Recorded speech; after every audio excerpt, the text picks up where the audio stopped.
Good morning.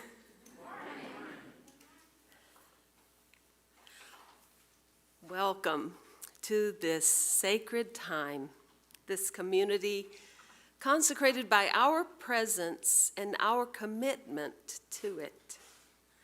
I'm Vanessa Cowie, and I'm the worship team leader here and today's worship associate. Whether you're here in the church building or using the magic of technology to attend service with us, we welcome you to the Unitarian Universalists of Transylvania County, where our mission is to support individual spiritual journeys and to promote social, economic, and environmental justice.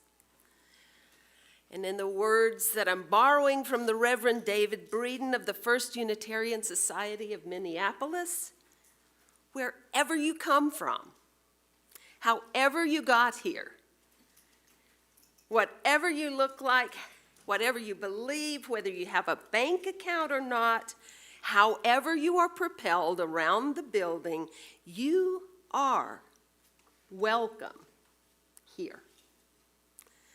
All are welcome as we strive to live in integrity and justice. We ask of you only that you come with goodwill.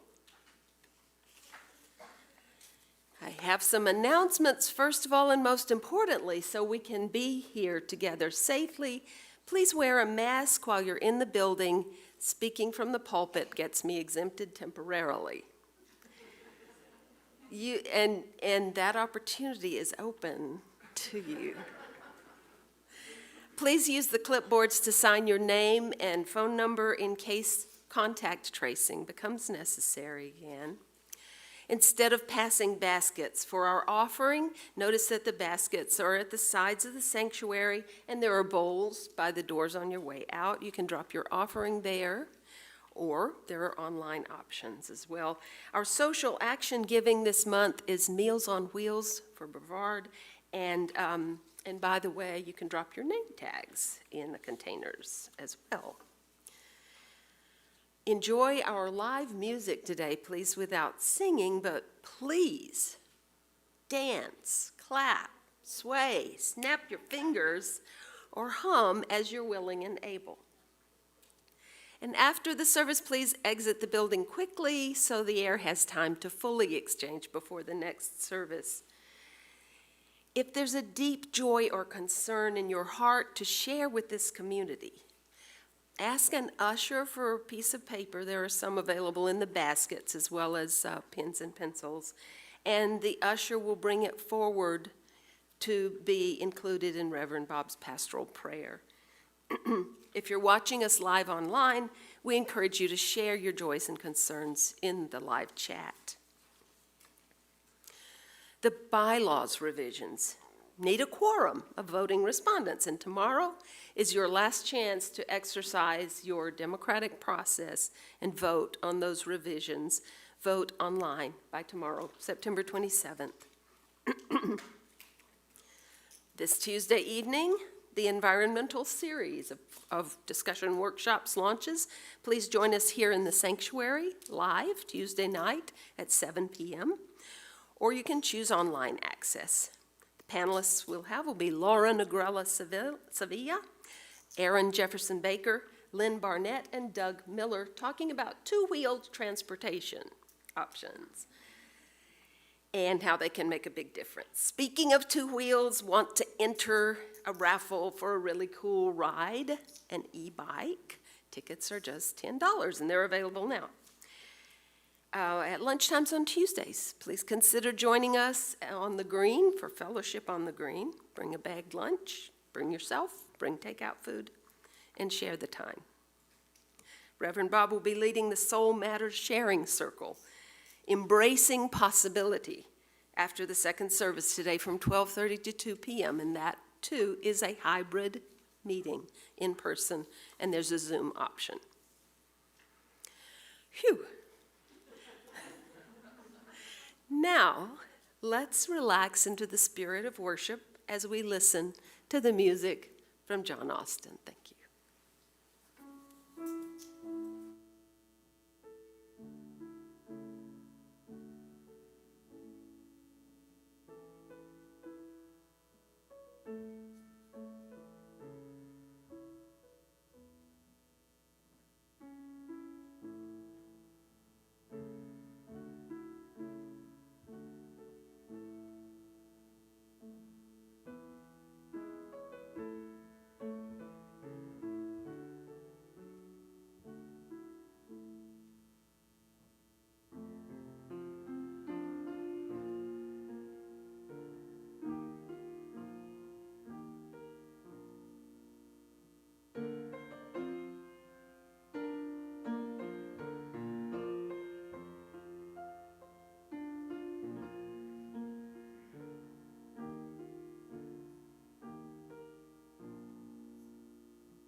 Our opening words this morning are responsive.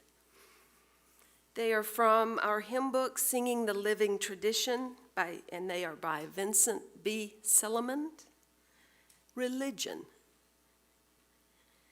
Let's see, I'm going to switch this time and have this side read the blue, please, and this side read the italic white with me, and we'll begin. Let religion be to us life and joy. Let it be a voice of renewing challenge to be the best we have and may be. Let it be a call to generous action.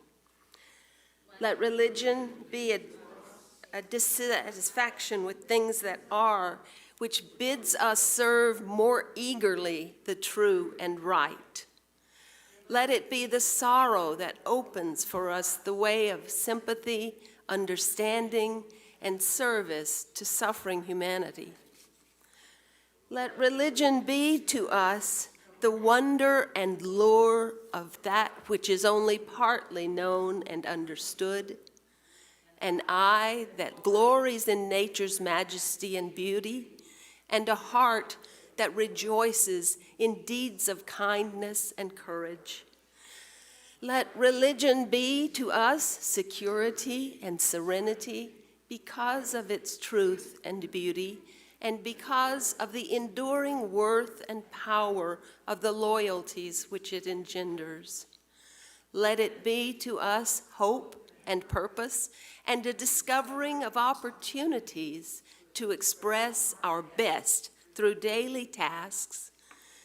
Religion uniting us with all that is admirable in human beings everywhere, holding before our eyes a prospect of the better life for humankind, which each may help to make actual.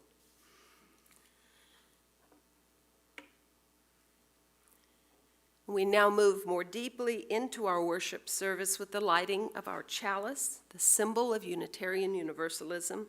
I'm going to light it, and then we'll have words.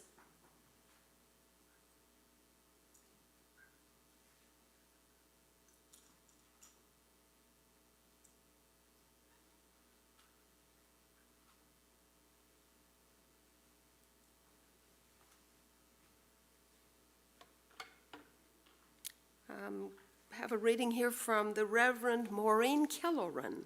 Born in Canada, Reverend Maureen Killoran has over the past 30 years served UU congregations in Ohio, British Columbia, Oregon, North Carolina, Georgia, Pennsylvania, Missouri, Maryland, Texas, and Florida.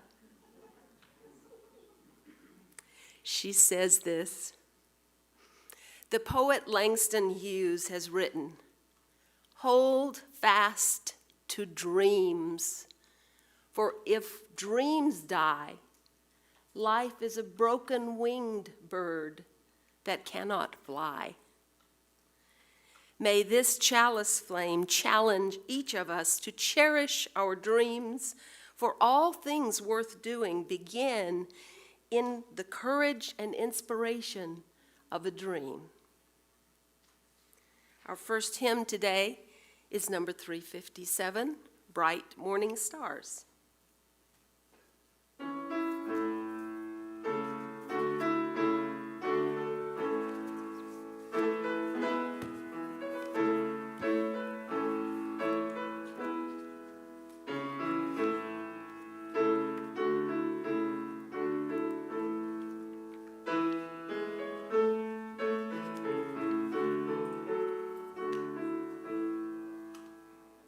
Bright morning stars are rising, bright morning stars are rising, bright morning stars are rising, day are breaking in my soul.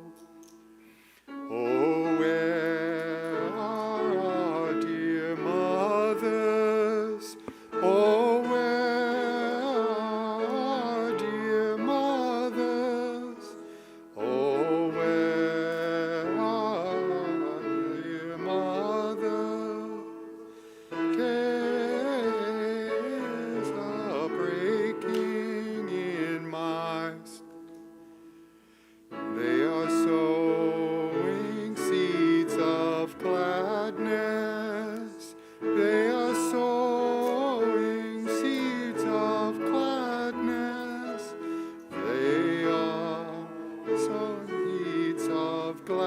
sadness, days of breaking in my soul. Oh, where are dear fathers? Oh, where are dear fathers? Oh, where are dear fathers? Days are breaking my soul. They are in the fields of plough. They are in the fields of plowing. They are in fields of plowing. Days breaking in my soul.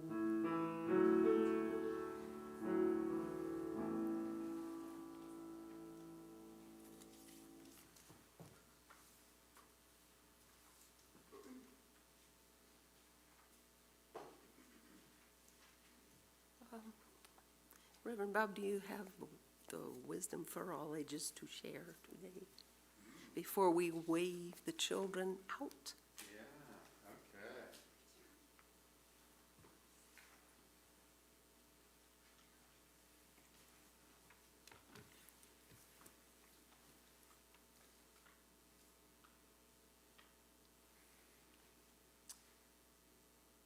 I'm going to look this way first. We have our youngest over here. Actually, a couple generations of youngest over here. And I look over here next. We have our wise ones sitting in front of me. All right. Okay, so I have to share with you this morning a Zen story. This is from China, from centuries ago, being a long time ago in a land far, far away. All right, so here's the story. You see, there's a farmer. The farmer works hard. Family, in fact, all the family works hard on the farm, trying to help make ends meet, growing food to live on and to trade with others for things that they need. On this farm, they have one horse to help with that farming or to help with their travel to go to market. And one stormy night, that horse gets scared and in a broken notch in the fence runs away. And the villagers come around to the farmer and say, "Oh, this is so bad. Your horse has run away. What bad luck." And the farmer says, "Maybe, maybe not." Can you say that, please? Maybe, maybe not. A few days later, the horse returns, and it has found another horse companion. So now the farmer has two horses. And the villagers come around and say, "What great luck! You now have two horses." And the farmer says, "Maybe, maybe not." The farmer's son wants to help train this horse and tame it and get it ready for farm work because it doesn't seem to have been domesticated that way before. That is, it just doesn't know how to live on a farm. So the farmer's son goes out and works with this horse, and the horse throws it onto the ground and steps on the young man's leg. And the villagers all come round and say, "Oh, now your son cannot help you on the farm. This is such bad luck." And the farmer says, "Maybe, maybe not." And then a war begins. And the emperor sends around troops to get all the available people who can serve in the army. And all of the young men of the village are taken up and conscripted into the army, except for the farmer's son, who of course has the crushed leg from the horse. And the villagers come round and say to the farmer, "Oh, you are so lucky that your son is not going off to war." And the farmer says, "Maybe, maybe not." And so the Zen story is, maybe our bad luck turns out to be of an advantage later. And maybe our good luck turns out to bring a great deal of trouble. We don't know. The best we can say in life when something bad or good happens to us is, maybe, maybe not. Thank you for listening to this wisdom moment for all ages. I'm going to invite Cadence to come forward to get the light from our chalice. And then we'll have Kevin and all the leaders help lead us. Go ahead, Cadence. And as the children leave, I invite us to rise and wave them out while John plays.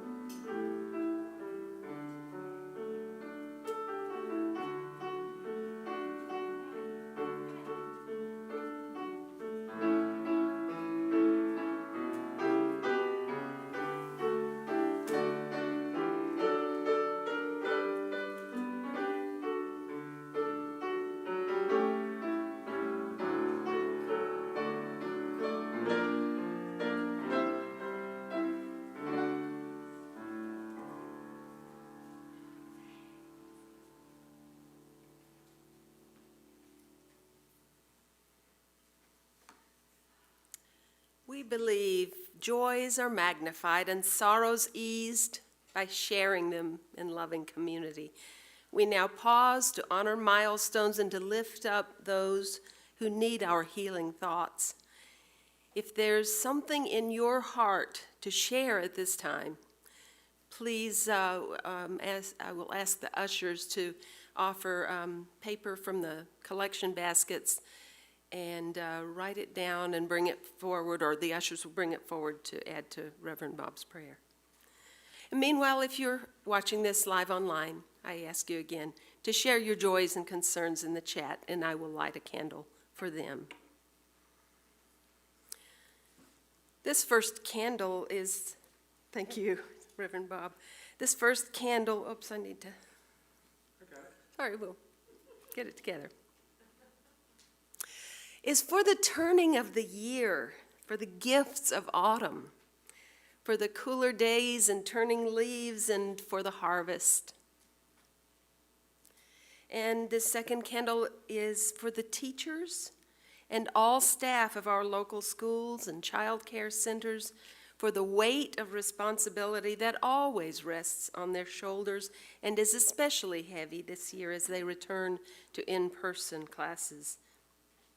And another candle is for our children, because we're all the village that raises these children, and for their parents.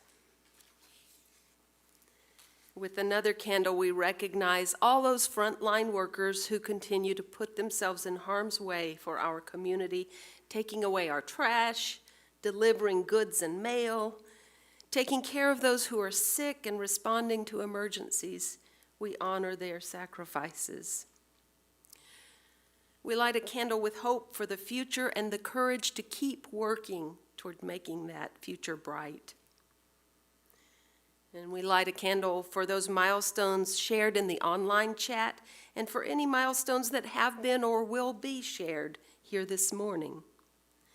And we light a final candle for all those joys and concerns that remain unspoken at this time. Let us pause for a moment of musical beauty to reflect on the joys and sorrows we have heard and all those we carry in our hearts.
I invite you to breathe deeply, to center yourselves, perhaps shifting your position where you are seated, and feel yourself grounded for this moment of prayer. I will start with our pastoral prayers and then move on to a prayer shared by Robin Tanner, a blessing. Spirit of love and life, we who are gathered here come with the moments in our lives which are maybe, maybe not, the joys that they appear to be, the sorrows and bad luck. As we make it through each moment of life, let us remember that we are here to love one another, to love ourselves, and to be something of benefit to the world which we are a part of. Spirit of love and life, we celebrate with those who are reaching great milestones, anniversaries, new weddings, birthdays, and in particular this morning we call out Mike Griffith, who is celebrating his 80th birthday this Thursday. Let us remember as well those who are suffering, those from College Walk or elsewhere who are struggling with breakthrough coronavirus cases. Let's all take a deep breath and exhale a sense of love to go out to all of those who we know or do not know. And now, our words of blessing from Robin Tanner. Today we share in a blessing for losers, for risk takers, all failures far and wide.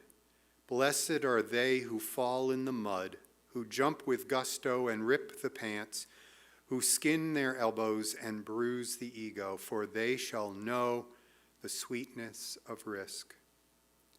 Blessed are they who make giant mistakes, whose intentions are good but impact has injured, who know the hot sense of regret and ask for mercy. For their hearts will know the gift of forgiveness. Blessed are they who have seen a D or an F or a C or any letter less than perfect, who are painfully familiar with the red pen and the labels as less than.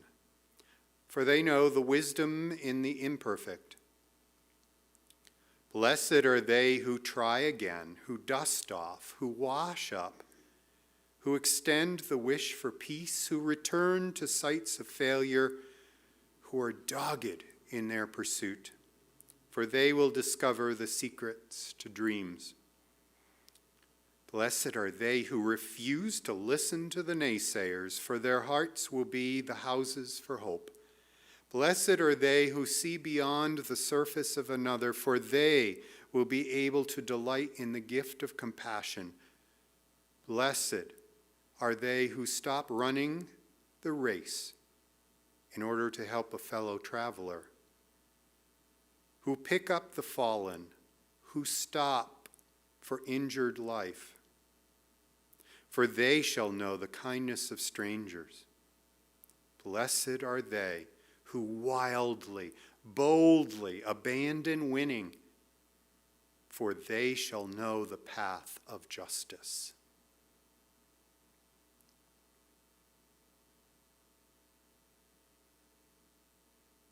May these blessings be on us. Amen. Blessed be.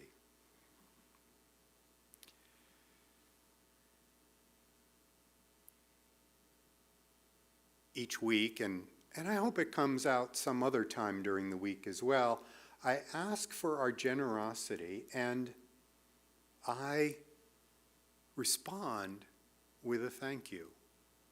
For this congregation believes that each of us must indeed make some kind of sacrifice of our time, talent, and treasure.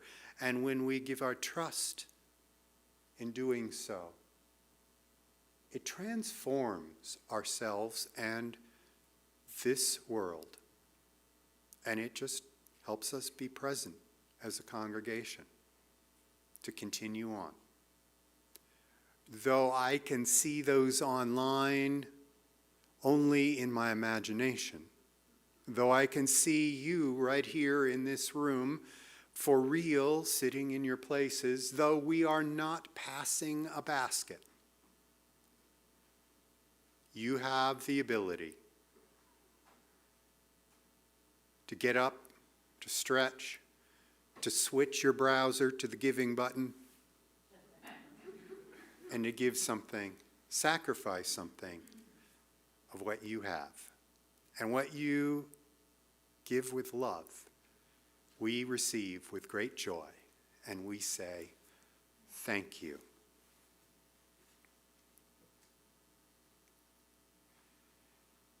The reading that I have for this morning is A Love Affair with Civilization. Actually, that's what I titled it. I don't know what Michael Werner titled it.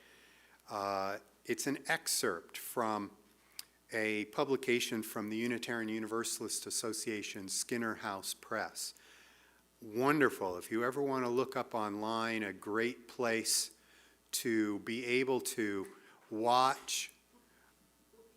Oh, dramatic. I had instructions from the audience. Aha. I think we're okay with them on. Thank you. Thank you. Yeah. But we may take them off some other time. That was cool. All right. So, Michael had a piece that I'm excerpting from Kendall Gibbons and Bill Murray, who co-authored this UUA publication from Skinner House Books. It's called Humanist Voices in Unitarian Universalism. And Michael is indeed a past president of the American Humanist Association and has been an active Unitarian Universalist layperson for many years. So this is what his reading says. For all the talk about reason and science, humanism is really about a passionate love affair. It's a love affair with life, not a mystical hereafter. Humanism is a love affair with a progressive vision of civilization in which each of us can add to our growing library of wisdom, our evolving knowledge of what there is and what is truly important. None of the great achievements in history would have been possible without a love of adventure, of learning, and the adventure of creating a better life. Our great cultural achievements in science, art, music, literature, philosophy, history, psychology, and political thought all inform each other and have been born of that long humanist tradition. Humanism is devotion to humanity and the biosphere that humanity is part of. It's our passionate commitment to the best ideals that are supported by what experience, science, and civilization have taught us. Humanism is larger than any of us. We have a duty to continue humanism's evolving tradition, which has inspired countless individuals to make the world better. At the same time, it motivates us to fill our lives with transcendent purpose for a meaningful, exuberant existence that makes life worth living. Let's go, exuberant existence. The sermon I titled today in the Exploring Possibility series, the end of this month's series, is Headed to the Future. And I figure once we embrace possibility, then we move to make it so. I don't know, I used to watch Star Trek Next Generation, Captain Picard. When he laid in a course, would say, make it so. And bang, the ship would jump to warp off to wherever their next adventure would be. Embracing possibility. Jesus put it another way. Put down your nets and follow me. It may, in fact, mean leaving behind the way in which we are used to doing things in order to fulfill a greater destiny for all of humanity.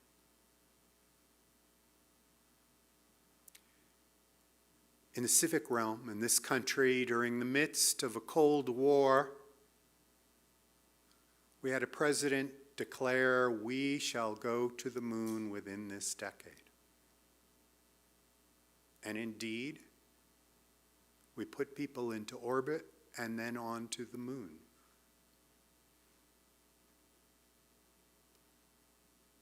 What does it mean to us to have explored possibilities and now be headed to the future? Sometimes, as a human being, I'm just going with the flow. It's kind of like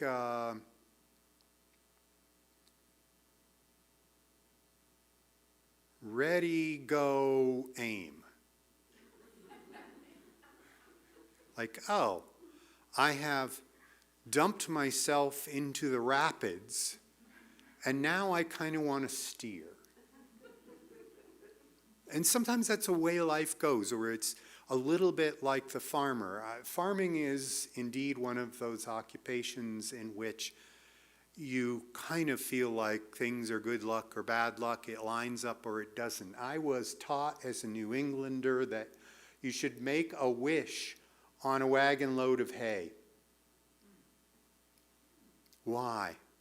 Why make a wish on a wagon load of hay? Because you see, everything has to line up for that harvest of the hay to have occurred, because a farmer has to wait until it's grown and it's just right. You don't want to wait till it's too long and it's straw, because straw isn't much good for anything but erosion control. Having decorative hay bales, it doesn't really have the nutrition necessary. So you have to get the hay before it's straw.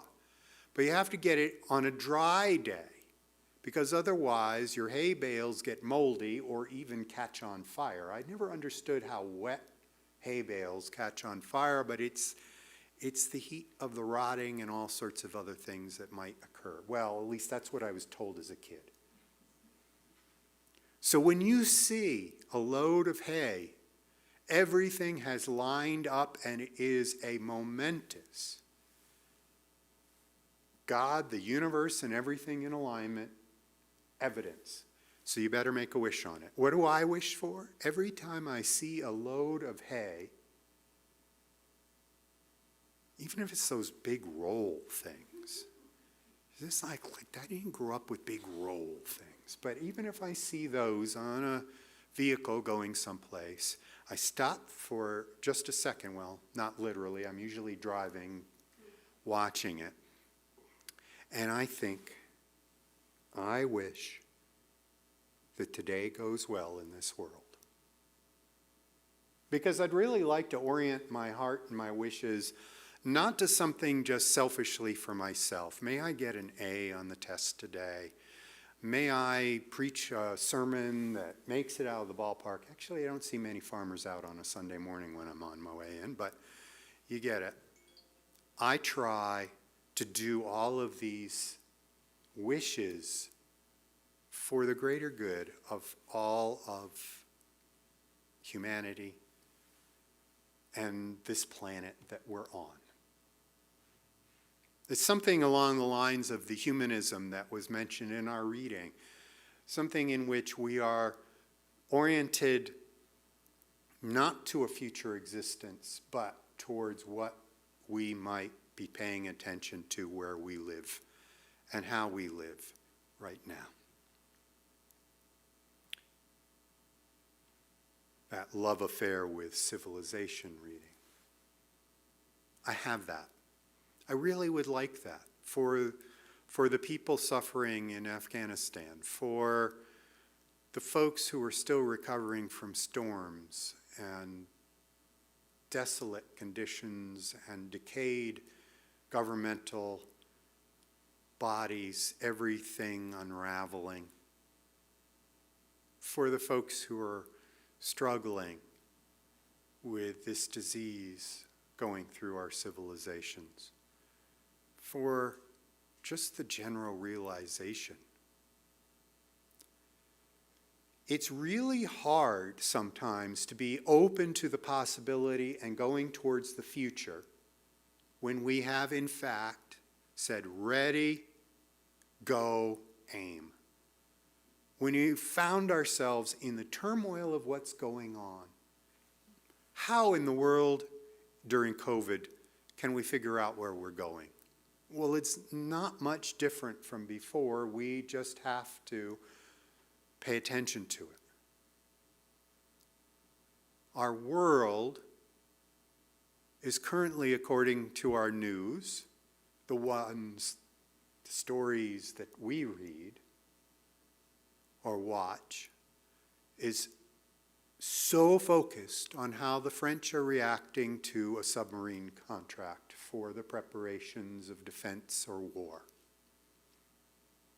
At the same time, there are countries in which fewer than 10% of its occupants have been vaccinated.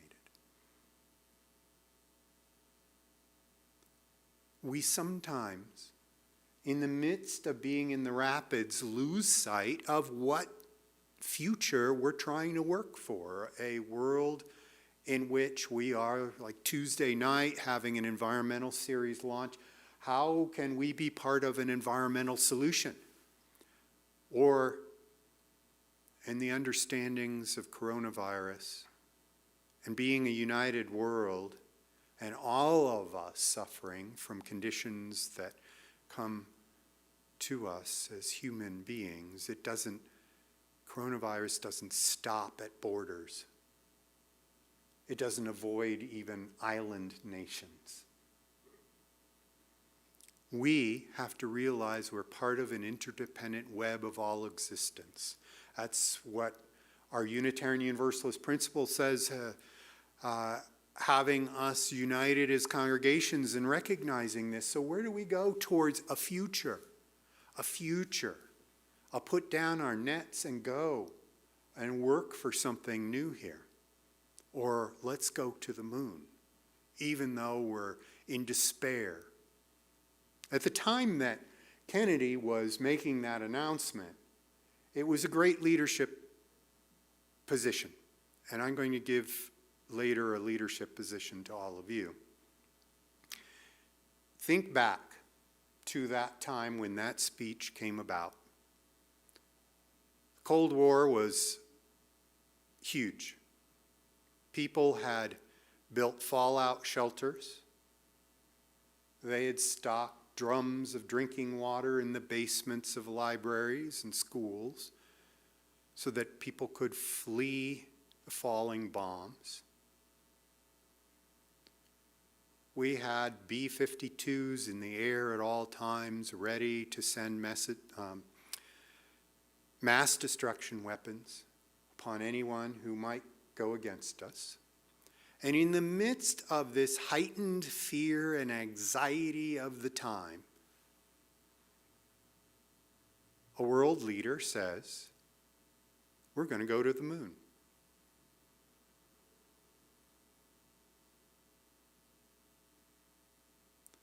We all down here on Earth are preparing to wipe off the Earth 5 times over, but we're going to spend the money and use our science to go to the moon.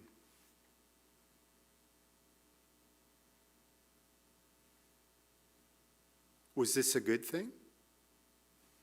Maybe, maybe not.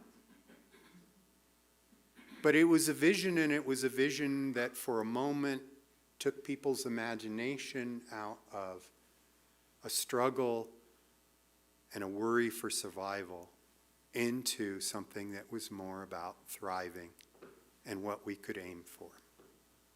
In the midst of this coronavirus, I would like to say, by the end of this decade, and I won't say it in a New England accent, but I was raised in New England. By the end of this decade, we will have transformed this property to meet the needs of people we don't even know yet, so that Unitarian Universalism and our commitment to a humanist vision of a world civilization and a world environment might be thriving as a vision right here in Brevard, in Transylvania County. I didn't start this dream. I came on in part because this congregation leapt out of its current situation and said, we've got land right next to us that's come available. And we could do better with our mission of helping the spiritual development of people who come to us, or, dare I say, we'll let them know we exist and we draw them here. I like that you're on a main street with a sign that's lit up at night. And we can make it better than that and have people know. When we had, in the midst of a pandemic in which our Unitarian Universalist leadership nationally was saying, don't open, don't have live things, we held Chalice Camp.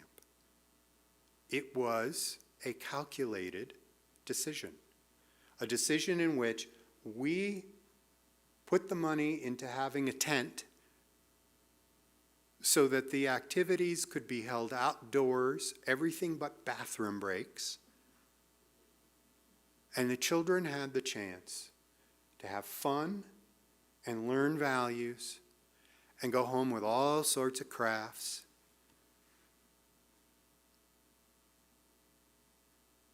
And guess what? We had a dozen or more children there. The vision is we do something, and what we offer is of value to people other than who we have here. If I ask you, do you need more on your property to serve your needs? I would say the people at home are saying, my couch and my pajamas are just fine, thank you very much. The folks here are saying, I got a chair and plenty around me. Why are we talking? In 10 years, we will have expanded what we do on this footprint. Yeah, because of that chalice camp. Because of the vision both for making it so with the chalice camp, and yeah, I did this too. It was really hot out there to be wearing this, but if I was around the kids, I did what we asked of them to do. That is, if you're at the fire circle, all wiggled up next to each other, or at the crafts table, put your mask on. And if you need a break from your mask, just make sure you've stepped back from one another.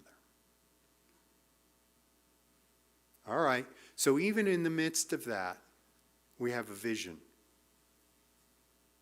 And that vision, was it good to have the 24 or more kids there? Maybe, maybe not.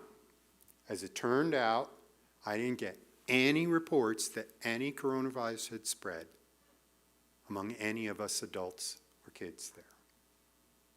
Is it a great idea that we bought this property? What great luck to have it become available. I don't know, maybe we'll break our leg over this thing. And maybe it'll look for a moment like it was bad luck. And then maybe it'll go back again because it's a Zen existence. Maybe, maybe not. But the vision is headed to a future. And if the people have no vision, they will perish. And so we will work towards a vision. Do you have that in your life too? Are there moments of time in which you are sitting in despair and you cannot feel the motivation whatsoever to do anything? I have. Why? I think I will just sit here right now. So what gets you moving? I taught building your own theology years ago, and here. And years ago, someone told me, what gets me going in the morning is the thought that I need to get up and feed the cat. Yeah, there are times when we get into that place where the only thing is we may have another being staring at us in our bed. Get up and feed me.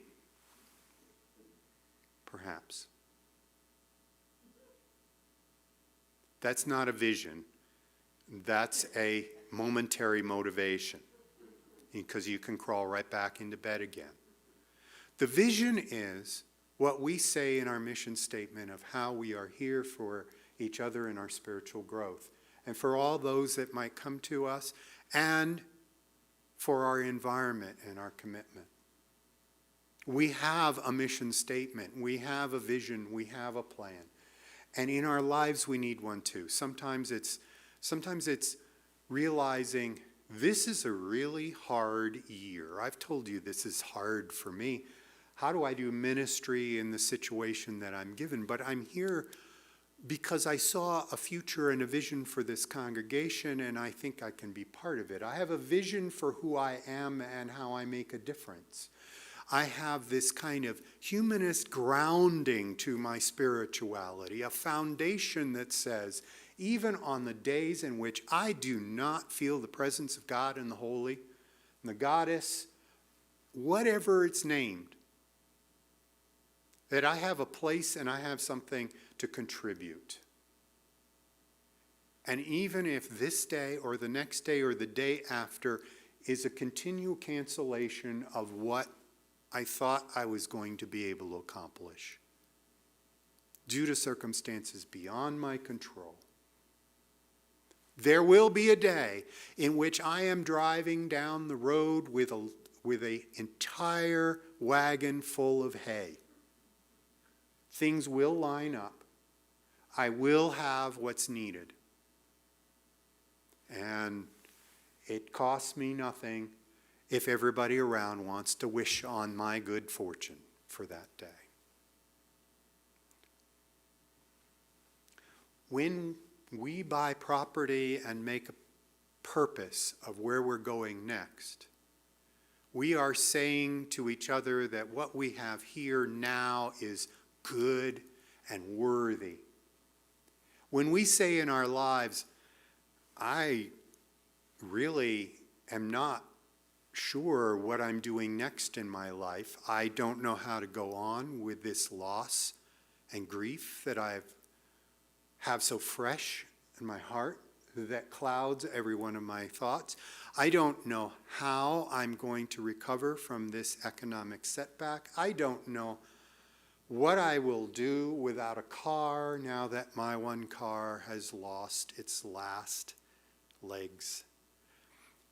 When we are in those positions, it is vastly important to remind ourselves the maybe, maybe not story, and more importantly, the story of how we need to set down what we've been doing and move on. We will be hearing next month about a little fundraiser, a little bit to help us towards the steps that we're committed to. We will be hearing in this congregation visions tuned and enthused about. I had to cancel our congregational retreat at the mountain. This feels like a bad luck thing, but coronavirus made it so that even those who are regulars said, no, I can't commit to being around others. To me, that's one of those, oh, this is bad luck. Oh, Bob, your congregation can't be together to be spiritually roused, to understand where we are and who we are and why we're important together. That's such bad luck. Maybe not. Oh, we better find the maybe not. Because it's my belief that when JFK died, the dream didn't. And if the congregational retreat can't happen, it doesn't mean we can't be motivated. And the same thing, I hope, is true in your lives. You have faced grief and loss, and maybe you have found something new out of it. You have found economic desolation even, but have found something of hope. You have found a disconnection with that sense of the holy, but out of it have had a dependent being stare you in the face and say, feed me. Something in your lives to help you carry on. I wish for you the opportunity to see the farmers getting hay. I wish for you the sense that your current setback may in fact be an opening for something better to come along. I wish for us a planet that could use us to be better tuned to the needs and health for our environment.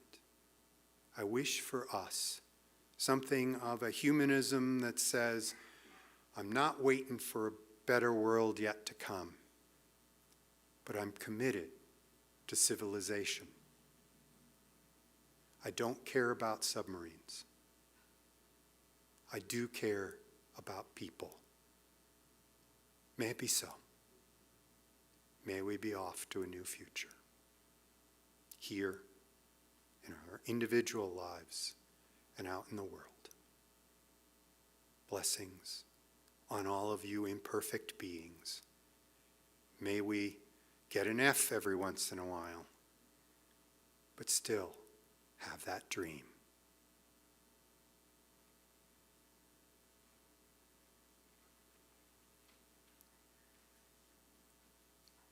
Okay, so how are we going to get there? We can't sing it, but we can hear me sing it to sing out praises for the journey. It's going to be on your screen at home and here. John will play. I will sing. You can hum. And you can imbibe it. How's that?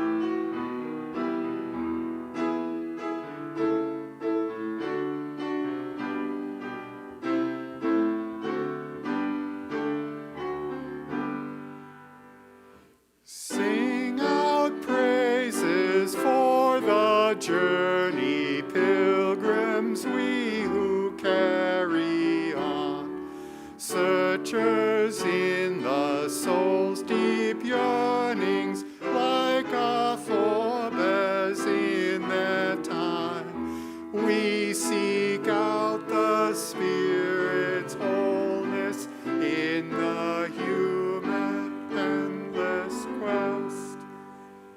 Look inside your souls, the kindling of the hearth fire pilgrims new. Find the Spirit always restless, find it in each mind and heart.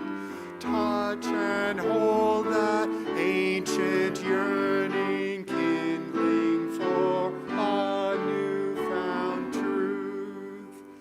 Stand we now upon the threshold, facing futures yet unknown. Hearth behind us, wayside hostel, built by those who knew wild roads. God, we ere the sacred embers carry in our minds and hearts.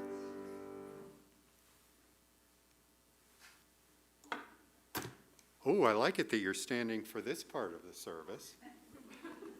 Look at this. Though we extinguish this chalice, may we carry the light on with us. Though we extinguish the helper candle and feel the loss of all of those who helped us in the past, or those touchstone moments where we felt assured, let us remember that this world is full of helpers and we are among them. Let us look deep into each other's eyes and recognize that we are here for each other and a civilization, and that this congregation, with all its imperfect human beings, are on our way, a 10-year goal or less, to provide more, to more that we do not see yet. May we go out into this world carrying something of this flame and the beauty of what we know, in a world that so desperately needs to hear it can be okay and it can be bad. And we will make it little by little. Blessings on all.